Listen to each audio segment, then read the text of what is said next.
अहिल्यानगरच्या मतदार राजांनो नमस्कार. नवा मराठाच्या चॅनलच्या माध्यमातून आपण या अहिल्यानगरच्या महानगरपालिकेच्या रिंगणामध्ये जे जे उमेदवार सध्या उभे आहेत त्यापैकी अनेकांच्या मुलाखती घेतो आहोत. त्याचं कारण असं आहे की प्रत्येक जणाला संधी मिळाली पाहिजे या लोकशाहीमध्ये. त्यांचे विचार, त्यांचं पुढचं व्हिजन, त्यांना नेमकं प्रभागामध्ये काय अभिप्रेत आहे, काय अपेक्षित आहे ते आपण जाणून घ्यायला निश्चितच उत्सुक आहोत. आज आपल्या या नवा मराठाच्या चॅनलसाठी त्यांची मतं मांडण्यासाठी, उमेदवारांच्या समोर सामोरं जाण्यासाठी आपल्यासमोर उपलब्ध आहेत 4 उमेदवार. त्यापैकी 2 उमेदवार आहेत त्यांच्या धर्मपत्नी रिंगणात आहेत आणि आपल्यापाशी वेळ कमी असल्यामुळं, त्या महिला असल्यामुळं त्या सध्या आपल्या प्रभागामध्ये फिरत आहेत आणि त्यांचं प्रतिनिधित्व जे आहे ते नेहमीप्रमाणे त्यांचे पती राजच करत आहेत. याची आपल्याला सवय आहे मित्रांनो. यापैकी अनिल शिंदेसाहेब म्हणजे एकनाथ शिंदे साहेबांची जी शिवसेना आहे त्यांचे आपल्या जिल्ह्याचे नगर शहराचे सर्वेसर्वा म्हणायला हरकत नाही. सुवर्णाताई जाधव, त्यानंतर दीपक खैरे यांच्या धर्मपत्नी विद्या खैरे त्या रिंगणात आहेत. प्रशांत गायकवाड यांच्या धर्मपत्नी प्रियांका गायकवाड या देखील रिंगणात आहेत.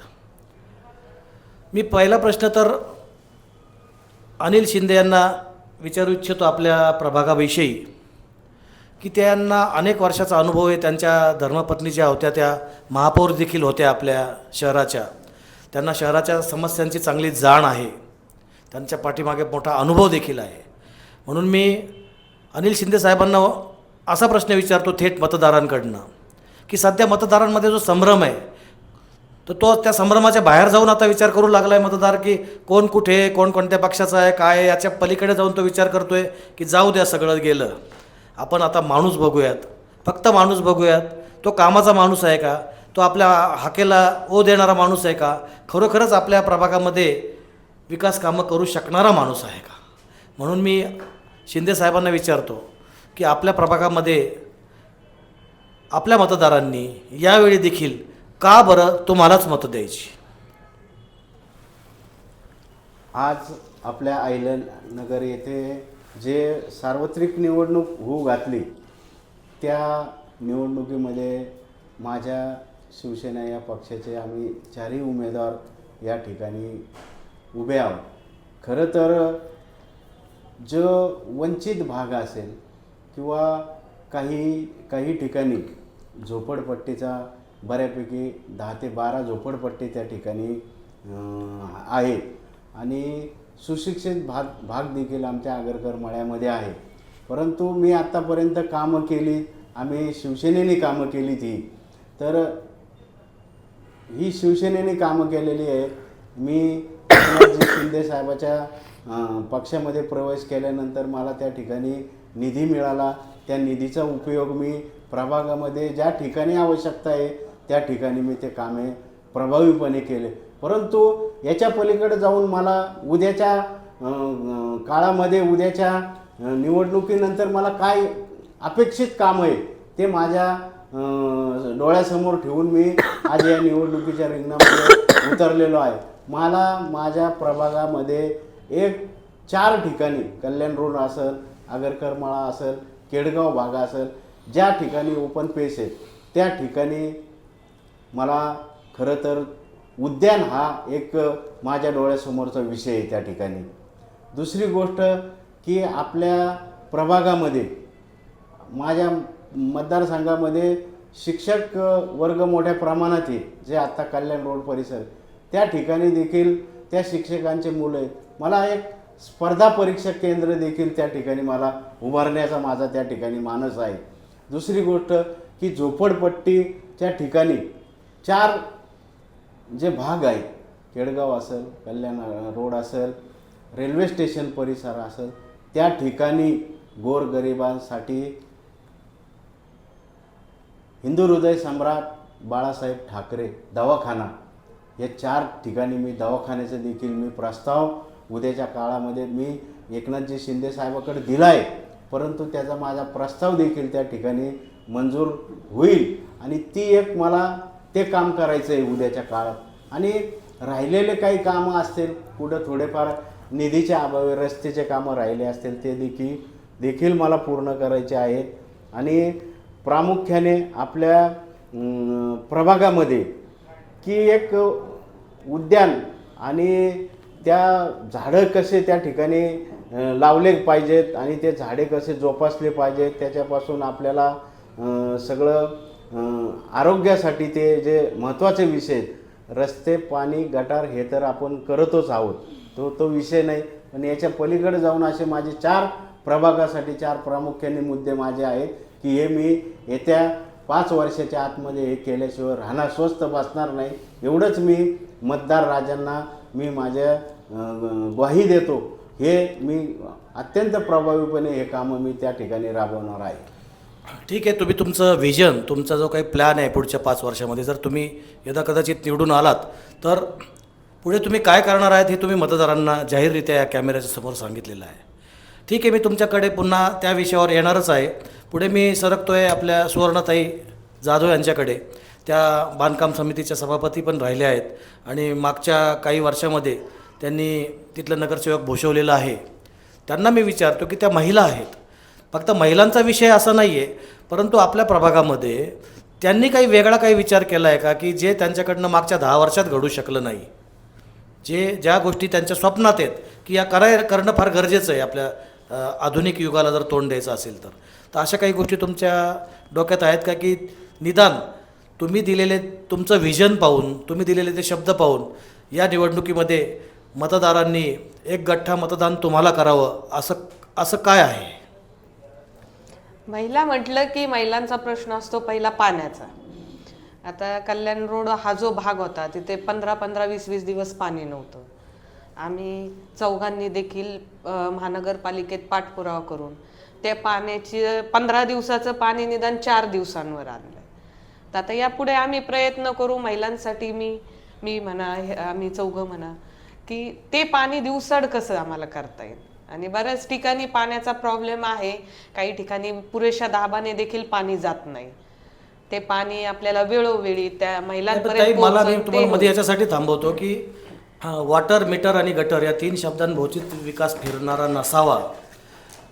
मला आठवतंय की अमृत योजना जी आहे पाण्याची, तर विधानसभा झाली, लोकसभा झाली, आता शोकसभा घेण्याची वेळ आली, तरी देखील विधानसभेत, लोकसभेमध्ये अशी आश्वासनं दिली गेली, तुमच्याकडूनच नाही सगळ्यांकडूनच दिली गेली की अमृत योजना पूर्ण झाल्यानंतर दररोज पाणी सोडलं जाईल शहराला। केंद्र सरकारकडून एवढा मोठा निधी प्राप्त झाला होता, ती योजना पण पूर्ण झाली, लोकसभा झाली, विधानसभा झाली, आता शोकसभा घेत आहेत लोक। तरी देखील तुम्ही जे काय म्हणालात की 15 दिवसाचं तुम्ही जे आवर्तन आहे पाण्याचं ते तुम्ही 4 दिवसावर आणताय, परंतु खरं म्हणजे जर का एवढे कोट्यावधी रुपये खर्च झाले तर रोज पाणी यायला पाहिजे। मग त्या संदर्भामध्ये तुम्ही सत्तेमध्ये असा किंवा विरोधात असा काही फरक पडत नाही। मी तर सत्तेपेक्षा जास्त महत्त्व विरोधी माणसाला देतो। याला कारण असं की ज्या घटना घडत नाहीत त्याच्यासाठी त्यांनी ठासून प्रयत्न केले पाहिजेत आणि भांडलं पाहिजेत। तर त्या काळामध्ये तुमच्याकडनं असं का नाही झालं की आपल्या प्रभागामध्ये समजा काही गोष्टी घडत नसतील तर त्या घडून आणण्यासाठी तुम्ही तन मन धनाने त्याच्यासाठी 5 वर्ष 10 वर्ष प्रयत्न केला आहे? तुम्ही काय सांगताल याविषयी? सर, या बाबतीत सांगायचं असं झालं की तो जो कल्याण रोडचा भाग आहे तो नव्याने विकसित होत आहे आणि विकसित होत असल्यामुळं तिथं पाणी योजनेचं आपण जे अमृत योजनेचा विषय घेतला तर हा पूर्वी जुन्या शहरासाठी होता आणि नवीन जो विकसित होतो नवीन शहर त्या भागात ती योजना राबवायला थोडासा वेळ गेलेला आहे, त्या अनुषंगाने तिथं तो प्रॉब्लेम आलेला आहे। पण येणाऱ्या काळात निश्चित तुम्ही जे म्हणतात त्याच पद्धतीने तिथं रोज किंवा दिसाड पाणी कसं येईल ह्याच्यासाठी आम्ही प्रयत्न करणार आहे। उर्वरित आपल्या भागात पाणी सुरळीत जायचे त्याला अडचण येतच नाही ना, त्याच्यामुळे येणाऱ्या काळात 100% तो प्रश्न मार्गी लागून जाईल तिथला। पण जो नव्याने जो डेव्हलप होतो भाग त्या ठिकाणी थोडासा प्रॉब्लेम येतोच आहे, कारण तो नवीन डेव्हलप करतो, नवीन सगळ्या गोष्टी वाटतात, त्याच्यामुळे तिथं पालिकेला नवीन योजना द्यायला थोडासा वेळ लागतो। त्या अनुषंगाने येणाऱ्या काळात आपण ह्या निवडणुकीमध्ये तो सुद्धा प्रश्न मार्गी लावून टाकू। तुम्ही अगदी रेल्वे स्टेशनला अगदी प्रवेशद्वाराशी तोंडाशीच राहता। रेल्वे स्टेशन कोणत्याही शहराचं ते असं असतं की त्या शहराचा तो चेहरा असतो। तिथनं देशातूनच काय पण परदेशातूनही लोक येत असतात आणि त्या शहराविषयी त्याचं मत बनतं आल्यानंतर. तुम्ही त्या ठिकाणी राहता. मला सांगा की तुम्ही मागच्या टर्मला निवडून आलात आणि तुम्ही तुमच्या परीने प्रयत्न केलेले आहेत तुमचा भाग विकसित करण्याच्या बाबत. कोणते स्वप्न तुमचे अधुरे राहिले, का राहिले आणि आता पुढच्या या वेळेस तुम्ही काय करणार आहात? एकदम बरोबर सर. पण ते स्वप्न पूर्ण राहायचं कारण आहे की आपल्या भारतावर आणि जगावर महामारीचं संकट आलेलं आहे. तर महामारी संकट आल्यामुळे ना निधी जो आहे आपला तो मोठ्या प्रमाणात अवेलेबल झाले नाही.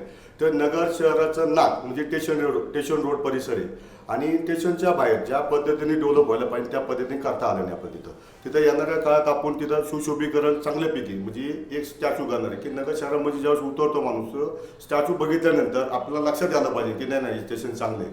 आणि जो रोड आहे मेन तो रोड आम्ही कॉन्क्रिटीकरणाचं एक स्वप्न होतं की तो रोड आपला पूर्ण कॉन्क्रिटीकरण झाला पाहिजे.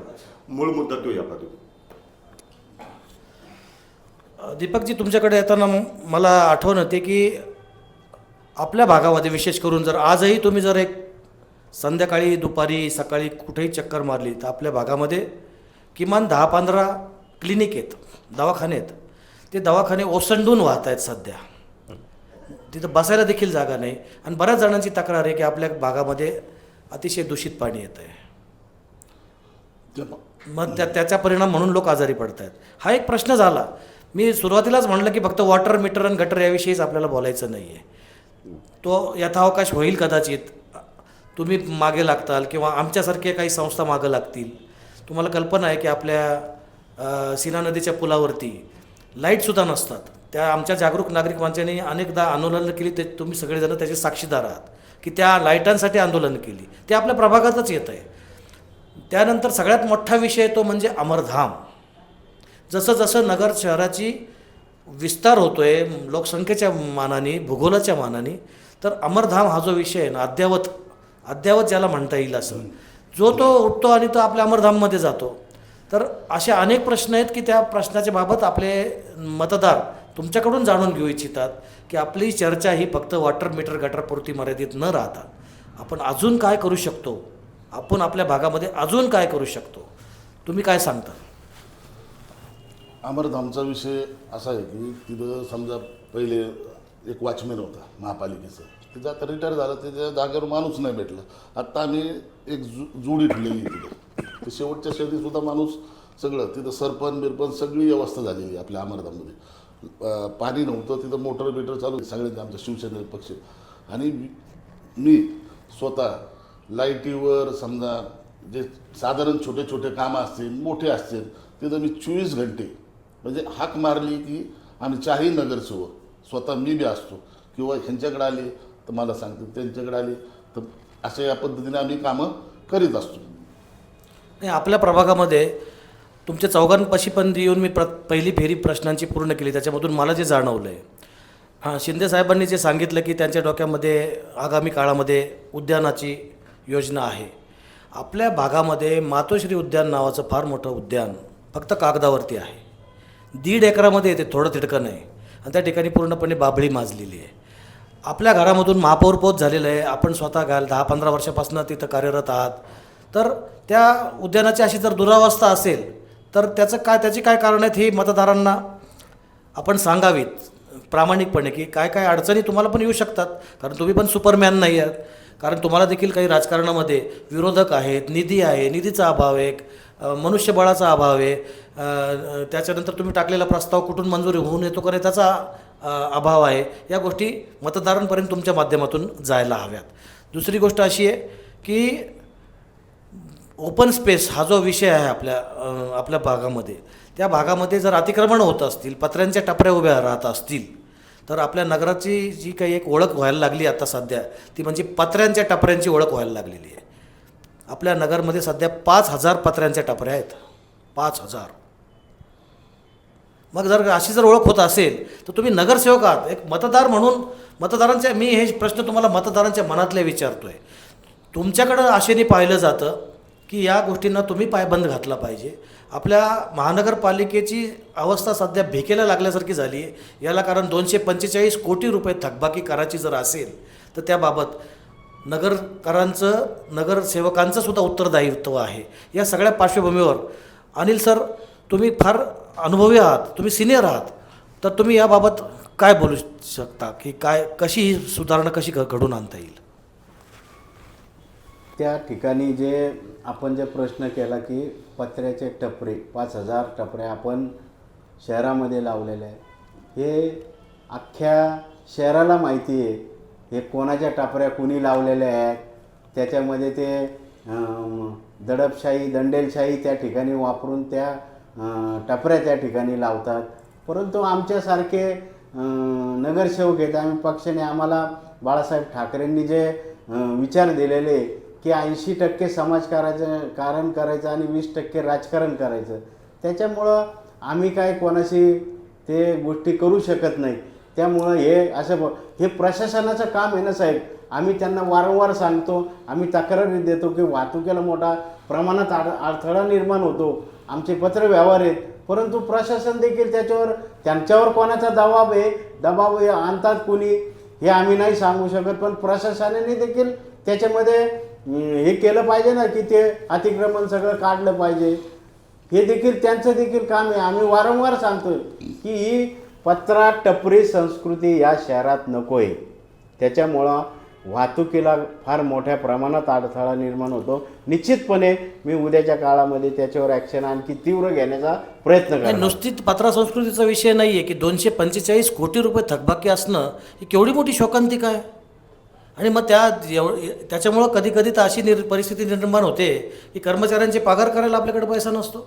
नाही साहेब, त्याच्यामध्ये काय होतं आहे माहिती आहे का की आपले सुद्धा जे करदाते आहेत त्यांचे देखील मानसिकता झाली पाहिजे की तुम्ही पुण्याला जा, संभाजीनगरला जा, त्या ठिकाणी ऑनलाईन लोक त्यांना एक बिल गेलं तर ते ऑनलाईन पैसे भरतात. तसे आपल्या शहराच्या इथालच्या यांची मानसिकता काय भरण्याची नाही. आणि 245 कोटी जे थकबाकी आहे हे प्रशासनाने निश्चितपणे कडक कारवाई करून ते वसुली केली पाहिजे. नाही, कारवाई प्रत्येक गोष्टीला कारवाई हे उत्तर नसतं. मी तुम्हाला एक उदाहरण सांगतो की मला असे काही उदाहरणं माहिती आहेत महाराष्ट्रातले. थकबाकी वाढायचं कारणच आहे ना. नाही, महाराष्ट्रामधले अशी काही उदाहरणं माहिती आहे की काही गोष्टी नुसत्या कारवाईने होत नाहीत. तर त्याच्यासाठी मी अशा काही उदाहरणं पाहिलेत आपल्या महाराष्ट्रामध्ये की नगरसेवक जे त्या प्रभागामधले त्या नगरसेवकांनी विशेष करून माझ्या प्रभागामध्ये कोणाकोणाच्या थकबाकी आहेत, किती आहेत याचा अभ्यास केला आहे. आणि त्यांनी स्वतः नगरसेवकांनी घरी जाऊन प्रयत्न केला आहे हात जोडून की का रे बाबा का नाही भरत आहेस, काय अडचण आहे किंवा भरणार आहे, माझी तुला विनंती आहे. असं केल्यामुळं असे माझ्याकडं उदाहरणं आहेत ना महाराष्ट्रातल्या काही नगरसेवकांचे, आदर्श नगरसेवकांचे, की त्यांनी याची स्पर्धा लावली की माझ्या प्रभागामध्ये कमीत कमी थकबाकी असावी करांची. कारण तुम्ही ज्या महानगरपालिकेत नगरसेवक म्हणून निवडून जात आहात त्या महानगरपालिकेलाच जर भीक लागलेली असेल तर तुम्ही पण काम नाही करू शकणार. मग अशा वेळेस सगळ्या पातळीवर फक्त वॉटर मीटर गटर इथेच न काम करता सगळ्या पातळीवर काम करावं असं मला वाटतं की या छोट्या छोट्या गोष्टींकडं लक्ष दिलं जावं. या निमित्ताने आपला संपर्क राहील लोकांशी प्रत्येक वेळेस. आजकाल लोक हसतात की 5 वर्ष झाले आले नाहीत, आमच्या दारातसुद्धा आले नाहीत, निवडणूक आल्यानंतर दिवसातून 4 वेळेस येतात पाया पडायला. हे हसायचा विषय होतो. मग असे अपवाद खूप आहेत की निवडून आल्यानंतर परत तोंड नाही दाखवतात, असे अपवाद आहेत खूप. परंतु काही लोक आहेत खरोखर की नगरसेवक झाल्यानंतर त्यांना वाटतं की आपली काहीतरी जबाबदारी आहे. याबाबत आपण काय म्हणताल? आता खरं तर आपण जो प्रश्न विचारला 100% प्रभागामध्ये आमचे दीपक शेठ असतील, प्रशांतजी असतील, सुवर्णाताई असेल, ह्या प्रत्येक जे छोटे गोष्टी, कुठं पाणी नाही सुटलं, कुठं झाडलोट नाही झाली, कुठं लाईट नाही लागली, हे जे कामं आहेत हे आम्ही सगळे मिळून त्या ठिकाणी करतच असतो. परंतु यांनी जो प्रश्न केला आहे की 250 कोटी रुपये जो निधी थकलेला आहे करदात्याकडे, त्यामुळे कुठलेही महापालिकेकडं सत्य परिस्थिती आहे की LBTचे जर शासन 8 कोटी रुपये दरमहा जर दिले नाही तर उद्याच्या काळात आम्ही देखील त्या ठिकाणी नगरसेवक पदाला उभे राहिलो असतो का नसतो. कारण की प्रभागात त्यांचा प्रश्न अगदी बरोबर आहे की जर नागरिकांचे आम्ही काम करू शकलो नाही तर त्यांना काय तोंड दाखवणार हा पण उद्याच्या काळामध्ये आमच्या पुढे प्रश्न येतो अगदी साहेब. बरोबर. ते पालिकेमध्ये पैसे नाही आहे, फक्त LBTच्या कारणामुळं सरकार आपल्याला तेवढे 8 कोटी रुपये देतं, त्याच्यावर पगार चालतो. परंतु साहेब सगळीच जबाबदारी ही नगरसेवकावर नाही आहे ना.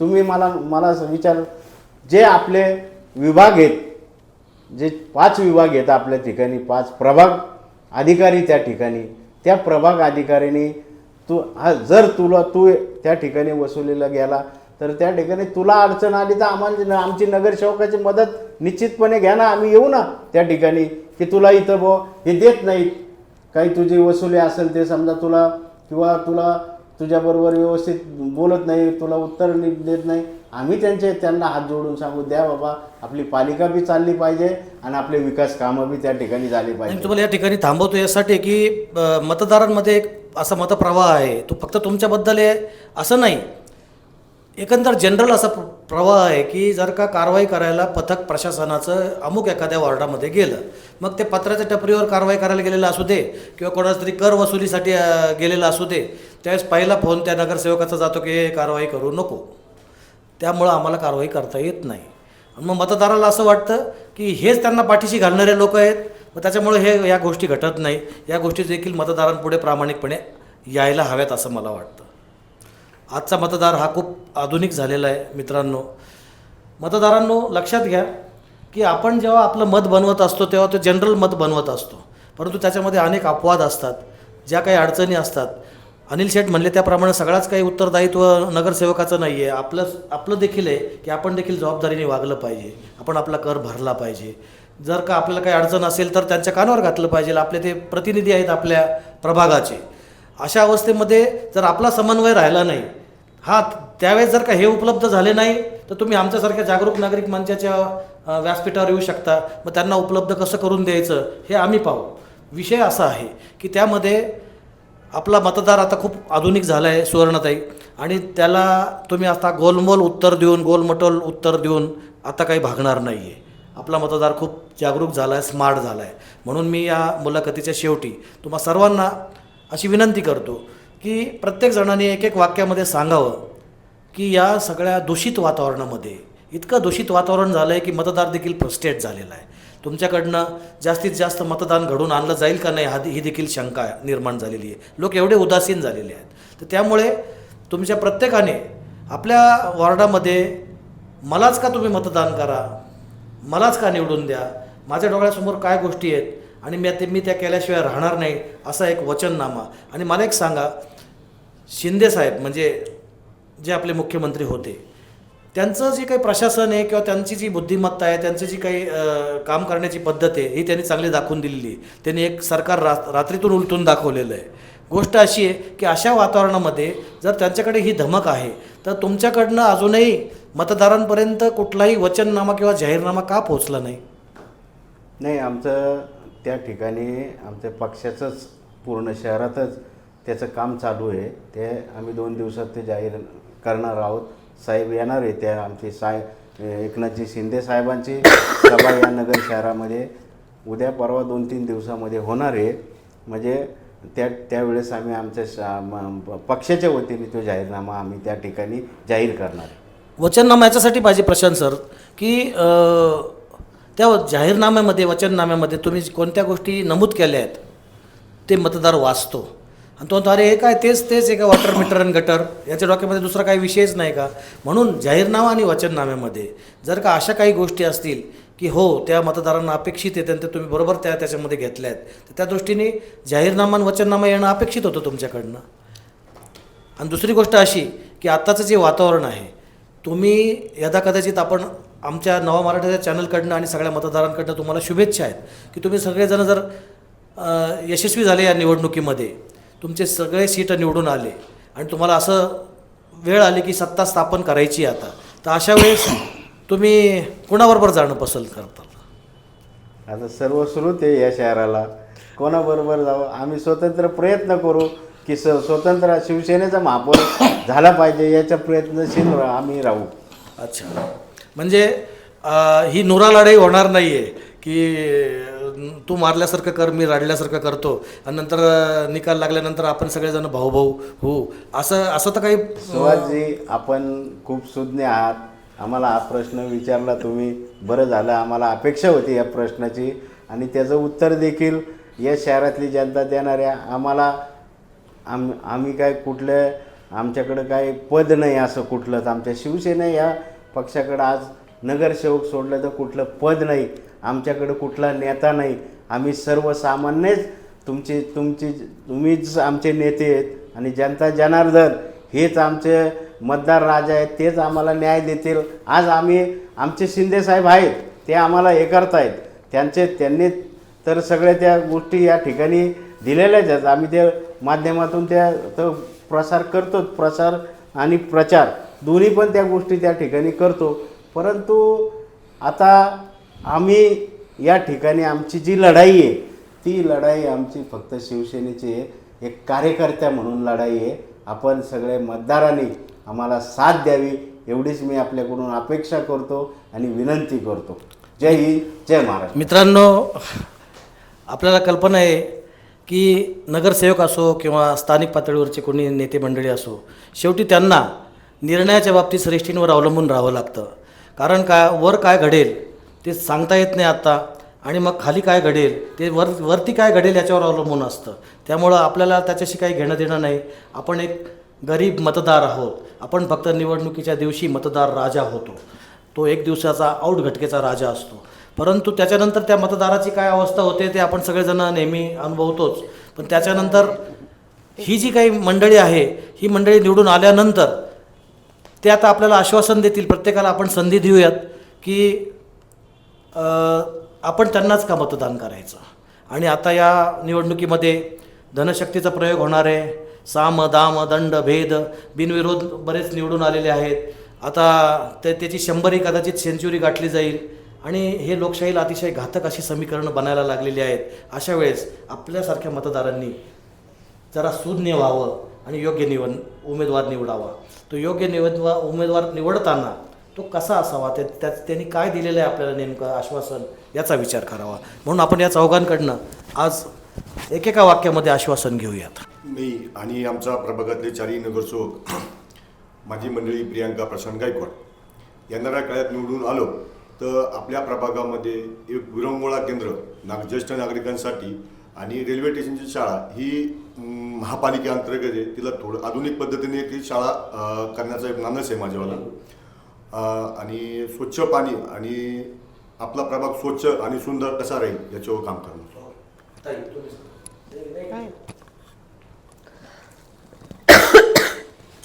आत्ताच प्रशांत भाऊंनी जे सांगितलं ते आमचे 2 पॉईंट ते महत्त्वाचे आहेच, की गोरगरीब मुलांसाठी ते शाळेचा आणि विरंगुळा हा आमच्या भागात म्हणजे आगरकर मायाचा एक सेंटर पॉईंट येतो. तो एक मॉडेल गार्डन कसं करता येईल, कारण ज्येष्ठ म्हणा, लेडीज म्हणा, लहान मुलं म्हणा, त्यांच्यासाठी ते आपल्याला उपलब्ध करून द्यायचं आहे. त्याचप्रमाणे केडगाव भागामध्ये देखील आणि कल्याण रोड भागात देखील, त्या दोन्ही भागात देखील आम्ही गार्डनचं साहेबांनी सांगितल्या पद्धतीने तिथे असं मॉडेल गार्डन बनवणार आहोत. आणि आमचा 15 नंबर वॉर्ड हा स्वच्छ, सुंदर, सर्व सुविधांयुक्त आणि सगळ्यांनी आजही त्या 15 नंबर वॉर्डवर आमचं सगळ्यांचं लक्ष, म्हणजे बऱ्याच जणांचं लक्ष केंद्रित आहे. प्रत्येक जणाला 15 नंबर हा वॉर्ड आवडतो, म्हणून आमच्या याच्यामध्ये उमेदवारही भरपूर आहेत. आणि आम्ही एक सांगतो की आम्ही शिवसेना पक्षाचे 4ही नगरसेवक आमचा प्रभाग एकदम मॉडेल प्रभाग बनवणार आहोत. शिंदेसाहेब, आपण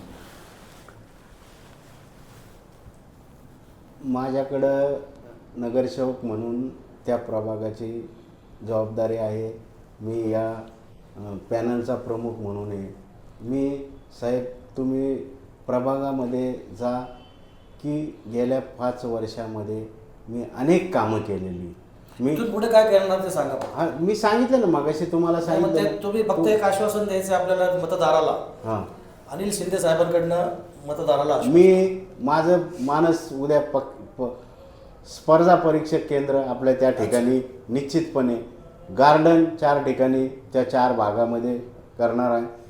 बाळासाहेब ठाकरे दवाखाना 4 ठिकाणी गोरगरीब त्या ठिकाणी झोपडपट्ट्या असल्या कारणाने त्या ठिकाणी ते आणि सुंदर असे रस्ते झाले पाहिजे त्याच्यासाठी निधी आणण्याचं काम मी एकनाथजी शिंदे साहेबाकडून निश्चितपणे आणि करेन. मातोश्री उद्यानाचा जीर्णोद्धार आणि मातोश्री जे मासाहेब आहेत मीनाताई ठाकरे उद्यान त्याचं नामकरण केलेलं आहे, त्याचा ठराव केलेला आहे.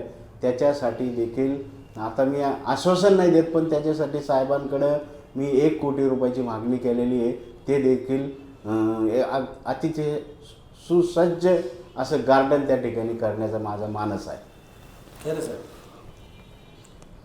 आता आमचे सहकारी मित्र प्रशांत भाऊ, स्वर्णताई आणि शिंदे साहेबांनी जे सांगितले, मग मी आश्वासन देत नाही, मी कामच करतो. शिवसेना पक्ष नाही पण आता या निवडणुकीच्या काळामध्ये गरीब मतदार कशावर जगतो ना तर फक्त आश्वासनांवर जगतो. त्याच्यामुळे आश्वासन द्या. म्हणजे आश्वासनावर जगतो म्हणजे हे नाही, पण काम बी झालं पाहिजे ना. मी 20 वर्ष झालं नगरसेवक आहे. जनतेला माहिती आहे हा नगरसेवक काय करू शकतो, काय नाही करू शकत.